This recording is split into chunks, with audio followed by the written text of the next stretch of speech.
Seorang pria bernama Agustinus Kedulere, 37 tahun, diringkus Polsek Denpasar Selatan Senin 27 Maret.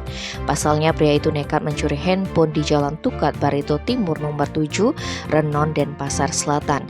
Kanit Reskrim Polsek Densel AKP Imade Putra Yudhistira Sejen Kapolres Kompol Imade Teja Dwi Permana menjelaskan kejadian bermula ketika korban Joni Iskandar, 39 tahun yang tinggal di TKP, menaruh HP Oppo di atas tikar Sabtu 18 Maret pukul 21.